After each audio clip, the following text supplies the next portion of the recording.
In a quiet town bordered by vast fields and serene woodlands, there lived an old master named Li, renowned for his wisdom and serenity.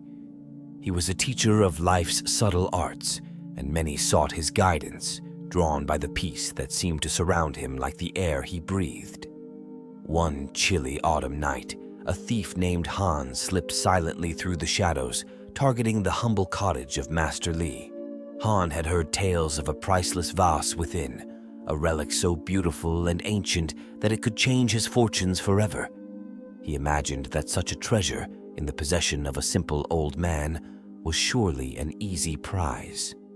As Han crept into the cottage under the cover of darkness, he found the vase resting on a wooden table, its surface glowing softly in the moonlight streaming through a window. Just as he reached out to grasp it, a gentle voice stopped him. "Why do you come here? And what are you seeking in the silence of the night?" It was Master Li, standing in the doorway of his bedroom, looking at Han with eyes that held no anger, only a calm understanding. Startled and ashamed, Han stammered, I came for the vase. I need it to change my life." Master Li nodded, approaching Han and gesturing towards the vase. "Take it if you must, but know that true change comes not from possessing treasures, but from understanding their value." Confused but compelled by the master's demeanor, Han set down the vase and asked, "Why aren't you stopping me? Why teach me if I came to rob you?" "Because," Master Li replied as he sat down, inviting Han to do the same. "Sometimes it is our darkest moments that lead us to seek the light.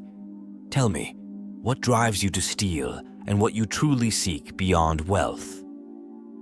Han, moved by the master's lack of judgment and genuine concern, found himself opening up about his struggles with poverty and his fear of an uncertain future.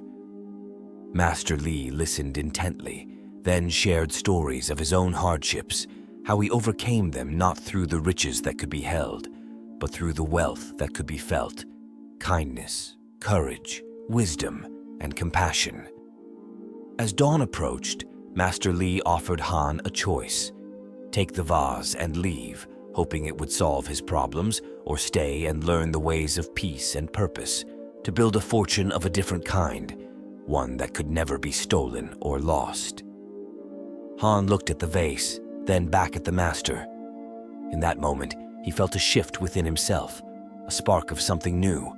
He chose to stay, to learn from Master Li, not just the art of living, but the craft of transforming life's challenges into sources of strength. Years later, Han became a teacher himself, having never taken the vase. Instead, he gained something far more precious: the wisdom to know that true wealth is that which fulfills not just the pocket, but the soul. His story, alongside Master Li's teachings, spread far and wide, inspiring others to seek treasures of a more enduring kind.